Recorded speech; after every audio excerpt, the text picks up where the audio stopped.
আসসালামু আলাইকুম সবাইকে, আশা করি সবাই ভালো আছেন। র্যাঙ্কিংয়ে ১০৩ নাম্বার দলের এগেনস্টে ১৮১ নাম্বার দল যখন খেলছে, যখন ৭৮ র্যাঙ্কিংয়ের গ্যাপ রয়েছে, সেই জায়গাটার মধ্যে আসলে বুঝতে তেমন বাকি নেই ফেভারিট দল কোনটা। বাংলাদেশ এবং ভিয়েতনাম গতকাল যখন তাদের ফিফা ফ্রেন্ডলি ম্যাচটা খেলতে নেমেছিল, তখন ভিয়েতনাম তাদের ঘরের মাটিতে হোম অ্যাডভান্টেজ নিয়েই মাঠে নামতে পেরেছিল এবং ইতিমধ্যেই ভিয়েতনাম এশিয়ান কাপ কোয়ালিফায়ার্স উতরে মূল পর্বে চলে গেছে। তাদেরও একটা কনফিডেন্স ছিল আলাদা রকম এবং বাংলাদেশ মূলত সিঙ্গাপুর ম্যাচের আগে একটা শক্ত প্রতিপক্ষের বিরুদ্ধে একটা ম্যাচ খেলতে নেমেছিল। শুরুতেই আমি বাফুফেকে ধন্যবাদ দিতে চাই, কারণ তারা সাধারণত ভুটান কিংবা নেপাল কিংবা মালদ্বীপ এই ধরনের দলের সঙ্গে যেই ফ্রেন্ডলি ম্যাচগুলো আয়োজন করে, সেখান থেকে আসলে বাংলাদেশের পাওয়ার তেমন কিছু ওই লেভেলে থাকে না, কোন সেন্সে যে ম্যাচটার মধ্যে আসলে ওই ইন্টেন্সিটি নিয়ে না খেললেও আপনি কিন্তু বাংলাদেশের বেস্ট পসিবল কি আউটপুট হতে পারে সেটার ব্যাপারে একটা ধারণা পাবেন না। বাট যখন আপনি অনেক শক্ত প্রতিপক্ষের এগেনস্টে খেলেন, নিয়মিত খেলার সুযোগটা পান, তখনই কিন্তু আপনার ফুটবলের লেভেলটা আপগ্রেড করার একটা সুযোগ থাকে। সুতরাং ভিয়েতনামের মতো একটা টিমের এগেনস্টে, এত ভালো মানের একটা টিমের এগেনস্টে বাংলাদেশের যেই ফ্রেন্ডলি ম্যাচটা আয়োজন করা হয়েছে, সেটার জন্যই বাফুফেকে প্রথমে ধন্যবাদ জানাই। এই ধরনের কাজ যেন রেগুলারলি হয় সেটাও আমরা আশা করব। তবে আমরা সরাসরি ম্যাচের পরিস্থিতিতে চলে যাই, যেখানে ম্যাচটায় কী হয়েছিল সেটা নিয়ে আলোচনা করা যেতে পারে। পাঁচটা ভিন্ন ভিন্ন পয়েন্ট নিয়ে আমি আলোচনা করব পুরো ম্যাচটা নিয়ে। রেজাল্ট তো ইতিমধ্যে সবাই জেনে গেছেন, বাংলাদেশ ৩-০ গোলে ম্যাচটা হেরেছে এবং সবগুলো গোলই এসেছিল প্রথমার্ধেই এবং শুরুর দিক থেকেই ভিয়েতনাম বেশ অ্যাটাক করে খেলে ওই ৩টা গোল বের করে নিয়েছে। তারপর আসলে আর কোনো গোল দিতে পারেনি, বাংলাদেশও আর কোনো গোল দিতে পারেনি। এবং এবার আপনি যদি চিন্তা করে দেখেন, বাংলাদেশ রিসেন্ট সময় ইন্ডিয়ার সঙ্গে গত বছর মার্চে ০-০ গোলে ড্র করার পর বাকি সবগুলো ম্যাচ যেগুলো খেলেছে তারা, এশিয়ান কাপ কোয়ালিফায়ার্সের হোক কিংবা ফিফা ফ্রেন্ডলি হোক না কেন, তারা কিন্তু গোল দিতে পেরেছিল। গতকালের ম্যাচটাই বাংলাদেশ অনেক দিন পর একটা ম্যাচ গেল যেখানে বাংলাদেশ কোনো গোল দিতে পারেনি। যাই হোক, আমরা ওই পয়েন্টগুলোতে চলে যাই। প্রথম যে পয়েন্টটা বলতে চাচ্ছিলাম সেটা ছিল হাইলাইন ডিফেন্স বাংলাদেশের।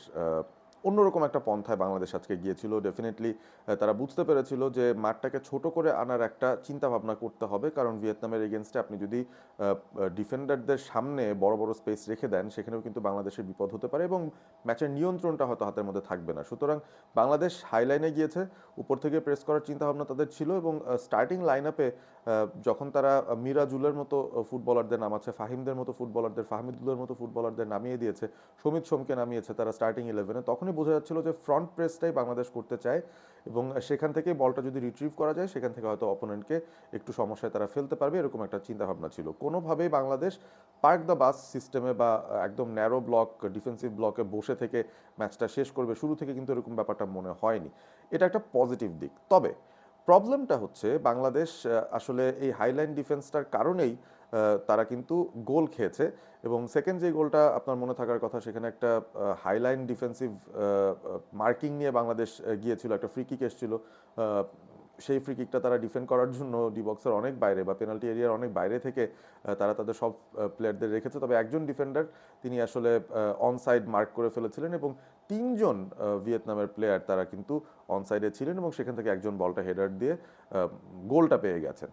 প্রথম গোলটার দিকে যদি যাই, সেখানেও কিন্তু একটা সেট পিস ছিল, একটা কর্নার ছিল, সেই কর্নারটা বাংলাদেশ ডিফেন্ড করতে পারেনি। নিয়ার পোস্টে বাংলাদেশের কিপার মেহেদী শ্রাবণ তিনি বলটাকে পাঞ্চ আউট করতে পারেননি। তিনি যে জায়গায় গিয়েছেন সেটা সুইসাইডাল, মানে তিনি যদি বলটা না বের করতে পারেন সেই ক্ষেত্রে কিন্তু পুরোপুরিভাবেই পোস্টটা উন্মুক্ত হয়ে যায় এবং সেখান থেকেই বাংলাদেশ গোলটা খায়। সেটা জায়ান আহমেদের ওন গোল হিসেবে কাউন্ট করা হলেও মোটামুটি বোঝাই যাচ্ছে যে বাংলাদেশের ডিফেন্ডাররা এবং শ্রাবণ তাদের যে একটা ব্যর্থতা ওই বলটা পাঞ্চ আউট করে দেওয়ার জায়গা থেকে, সেটার কারণে বাংলাদেশ প্রথম গোলটা হজম করেছে। সো বোঝাই যাচ্ছে সেট পিস সিচুয়েশন থেকে বা ফ্রি কিক কর্নার এসব সিচুয়েশন থেকে বাংলাদেশের ডিফেন্সটা আজকে খুব একটা ভালো অবস্থায় ছিল না। খুব একটা কি সেটা নিয়ে কনসার্ন হওয়ার কথা কি না আমাদের, সেটাও একটা প্রশ্ন। কারণ তপু বর্মন এই দলটার সঙ্গে ছিলেন না, তিনি এবং তারিক কাজী তাদের মধ্যে কিন্তু একটা ভালো সমঝোতা বোঝাপড়া একটা সেন্টার ব্যাক পার্টনারশিপ তৈরি হয়ে গিয়েছিল। তবে তিনি না থাকায় শাকিল আহাদ তপু আজকে তারিক কাজীর পার্টনার ছিলেন এবং তারিক কাজীকে নিয়েও বলতে হবে, তিনি কিন্তু শেষ ম্যাচ খেলেছেন বলা যেতে পারে নভেম্বর মাসে। তারপর কিন্তু কোনো প্রফেশনাল লেভেল ফুটবলই তিনি ঠিকভাবে খেলেননি সেভাবে এবং সে কারণেও তাকে খানিকটা রাস্টি মনে হয়েছে, খানিকটা আউট অফ টাচ মনে হয়েছে এবং নতুন সেন্টার ব্যাক পেয়ারিং এটাও কিন্তু খুব একটা ভালো কাজে বাংলাদেশের জন্য লাগেনি। আর আমরা যদি বাংলাদেশের দ্বিতীয় পয়েন্টটায় যাই, যেখানে সেট পিস আটকানোর পাশাপাশি হামজা চৌধুরী, যিনি কিনা বাংলাদেশের সবচেয়ে বড় তুরুপের তাস, আমার মনে হয় যে প্ল্যান এ যদি বলতে হয়, প্ল্যান এতে সাধারণত আপনি ট্যাকটিক্যাল অনেক ওভারভিউ দিতে পারবেন যে এই ট্যাকটিক্সে বাংলাদেশ খেলছে, ওই ট্যাকটিক্সে খেলছে। বাংলাদেশের এই মুহূর্তের প্ল্যান এটাই হচ্ছে হামজাকে দিয়ে খেলানো। তার পজিশনিংটা কোথায়, তিনি আসলে কি করতে চাইছেন, তার মুডটা কেমন রয়েছে, তার ফিটনেসটা কেমন রয়েছে, তার ইন্টেন্সিটিটা কেমন রয়েছে, সেটার উপর অনেক কিছুই ডিপেন্ড করে বাংলাদেশের সাকসেস কিংবা ফেলিয়ার। সো হামজা চৌধুরী তিনি এত লম্বা একটা ফ্লাইট নিয়ে দলের সঙ্গে এত দেরিতে যুক্ত হয়ে মাত্র 2 দিন বা 1 দিন ট্রেনিং করে তারপরেই মাঠে নেমে গেছেন এবং পুরো 90 মিনিট তিনি খেলেছেন। তার খেলার মধ্যে কিন্তু একটা ক্লান্তির ছাপ আমরা দেখেছি। তার স্বভাবগত যে খেলাটা তিনি কিন্তু সেটা একেবারেই খেলতে পারেননি। এবং হামজার ক্ষেত্রে আমার কাছে মনে হচ্ছে তিনি কিছুটা কনফিউজডও ছিলেন।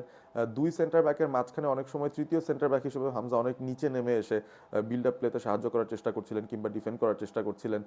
আবার হঠাৎ করে তার মনে হচ্ছিল যে সামনে যেতে হবে, তিনি একটু কনফিউজড হয়ে গেছিলেন। তিনি কি মিডফিল্ড পজিশনে খেলবেন নাকি থার্ড সিভি হিসেবে দলকে সাহায্য করবেন, ওরকম একটা কনফিউজিং স্টেটে হামজাকে, যেখানে আসলে আমরা চাই না আমাদের ডিফেন্সিভ হাফে, ওই জায়গার মধ্যেই কিন্তু হামজাকে আমরা দেখেছি এবং সে কারণে হয়তো আমাদের আক্রমণগুলো আর একটু ধারালো হয়নি কিংবা ফিনিশিংয়ের জায়গাটাতেও আমরা স্ট্রাগল করেছি বলা যেতে পারে। এবং তারপর আমরা যদি আরেকটা পয়েন্টে যাই, সেটা হচ্ছে আমাদের ফরওয়ার্ড লাইনে আসলে কোনো ফোকাল পয়েন্ট নেই। আমাদের ফরওয়ার্ড লাইনটায় আজকে শুরু করেছিলেন মিরাজুল, হাফ টাইমের পর নেমেছিলেন মুরসালিন, এবং আমরা খুব বিরাটভাবে আমার মনে হয় রাকিবকে মিস করেছি। কারণ বাংলাদেশ যে ধরনের ফুটবলটা খেলে, পেছন থেকে বিল্ড আপ করা, মিডফিল্ডের মধ্যে বলের আদান প্রদান করে নেওয়া, উইঙ্গার ফুলব্যাকদের সঙ্গে কানেকশন তৈরি করা, সেগুলো নিয়ে কিন্তু খুব একটা বেশি অসুবিধা নেই যখন আমরা সাইড পাস ব্যাক পাসে যাচ্ছি। তবে যখন আক্রমণে যেতে চাই, সামনে যখন যেতে চাচ্ছি, সেখানে কিন্তু আমাদের একটা প্রপার টার্গেট ম্যান নেই। সেটা হচ্ছে পয়েন্ট নাম্বার 1। পয়েন্ট নাম্বার 2 হচ্ছে আমাদের যেই উইঙ্গাররা রয়েছেন তাদের যে পেসটা থাকা প্রয়োজন, সেই পেসটাও কিন্তু রাকিব না থাকাতে আমাদের বিরাটভাবেই আমরা সেই পেসের অভাবটা অনুভূত করেছি। ফাহমিদুল এবং ফাহিম তারা দুজন আজকে উইংয়ে খেলেছিলেন, খুব একটা ভালো পারফরমেন্স কিন্তু তাদের কারো কাছ থেকে আমরা দেখিনি। এবং যে পেসটা আসলে প্রয়োজন ইন্টারন্যাশনাল লেভেলে ভিয়েতনামের মতো একটা টিমের সঙ্গে ভালো করার জন্য বা তাদেরকে একটু সমস্যায় ফেলার জন্য, সেই ধরনের গতিও আমাদের ওই উইঙ্গারদের ছিল না। এবং সেটার কারণেও আমার কাছে মনে হচ্ছে যে বাংলাদেশ তেমন ফ্রুটফুল কোনো অ্যাটাকস আসলে তৈরি করতে পারেনি। আর তারপর আমরা আর একটা ব্যাপার বুঝতেই পারি যে বাংলাদেশের ডেফিনেটলি এই ম্যাচটার চেয়েও গুরুত্বপূর্ণ ম্যাচ হচ্ছে সিঙ্গাপুরের সঙ্গে এশিয়ান কাপ কোয়ালিফায়ার্সের শেষ ম্যাচটা, যেটা মার্চের 31 তারিখ অনুষ্ঠিত হবে। সো ওই ম্যাচটার জন্যই কি আবার খেলোয়াড়রা নিজেদেরকে একটু সেভ আপ করে রেখেছেন কিনা। সাধারণত যে ইন্টেন্সিটিতে আমরা বাংলাদেশের সবাইকে খেলতে দেখি, সে একই ইন্টেন্সিটি তারা এই ম্যাচটাতে অন্তত দেখাতে পারেননি বলেই আমার কাছে মনে হচ্ছে। যদিও ভিয়েতনাম তাদেরকে কিন্তু স্পেস দিয়েছিল। আপনি যদি খেয়াল করে দেখেন ম্যাচের ভেতরে বাংলাদেশের মিডফিল্ডাররা বা ফুলব্যাকরা তারা কিন্তু কিছু সংখ্যক সময় স্পেস পেয়েছেন, কারণ ভিয়েতনাম হাই প্রেস করেনি। তারা কিন্তু ন্যারো ব্লকে খুবই আঁটোসাঁটো হয়ে তাদের পজিশনাল রেফারেন্সগুলো ধরে রেখে দাঁড়িয়েছিল এবং অপেক্ষায় ছিল যে বাংলাদেশ কখন একটা মিস পাস দেবে, বাংলাদেশ কখন তাদের বলটা নিজেরাই একটা ফোর্সড এরর থেকে লুজ করবে এবং সেখান থেকে ভিয়েতনাম বলটা কুড়িয়ে নিয়ে তারা আক্রমণে যাবে। সো এই ধরনের সিচুয়েশনগুলো কিন্তু ভিয়েতনাম তৈরি করেছে। They were very professional, very tactically sound against Bangladesh, এবং সেটার রেজাল্ট তারা পেয়েছে। এবং তৃতীয় গোলটার দিকে যদি তাকান, সেখানেও কিন্তু আপনি তারেক কাজীর সেই ব্যাপারটা বুঝতে পারবেন যে তিনি একটু রাস্টি যে রয়েছেন। কারণ যেই গোলটা এসেছিল, থার্ড গোলটা ভিয়েতনামের, পেনাল্টি এরিয়ার বা পাশ থেকে একটা প্লেসিং শট ফার পোস্টে, শ্রাবণও সেটাকে আটকাতে পারেননি।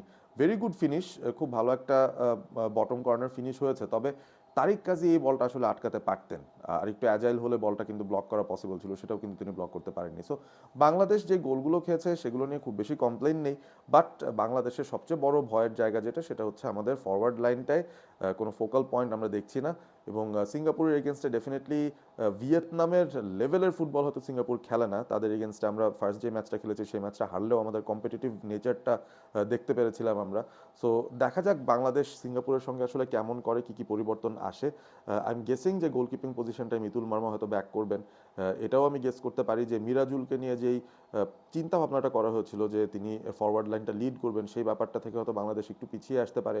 এমনও হতে পারে জামাল ভুঁইয়াকে মিডফিল্ডে নামিয়ে দিয়ে হামজাকে একটু কি উপরের দিকে খেলানোর সুযোগ বাংলাদেশ খুঁজবে কিনা, সেটাও কিন্তু একটা চিন্তার বিষয় রয়েছে। কারণ বাংলাদেশের দরকার এই মুহূর্তে একটা ফোকাল পয়েন্ট। গোল না দিলে তো আপনি ম্যাচ জিততে পারবেন না। সো গোল কিভাবে দিতে হবে সেটা নিয়ে একটু চিন্তা ভাবনার জায়গা ডেফিনেটলি বাংলাদেশের রয়েছে। আর ডিসঅ্যাপয়েন্টিং একটা গেম ওভারঅল, বাট আশাটা ছেড়ে দেওয়া যাবে না। সিঙ্গাপুরের এগেনস্টে বাংলাদেশের পরবর্তী ম্যাচ, দেখা যাক সেখানে তারা কি করে। ভিডিওটি ভালো লেগে থাকলে অবশ্যই বন্ধুদের সঙ্গে শেয়ার করবেন এবং সেই সাথে এই ম্যাচ থেকে আসলে বাংলাদেশের প্রাপ্তি কি সেটা আপনারা জানিয়ে দিতে পারেন কমেন্ট করে। সাবস্ক্রাইব করবেন অল স্পোর্ট এবিপি। ভালো থাকবেন সবাই।